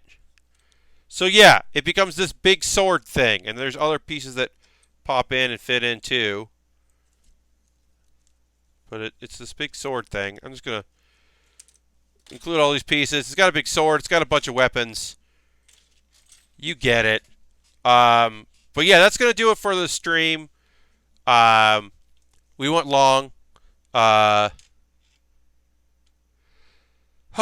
that's what happened? That's the new Liv Morgan? They're just going to do people who aren't... Oh, that's the new Liv Morgan? So that's the storyline they're going to bring Liv Morgan into.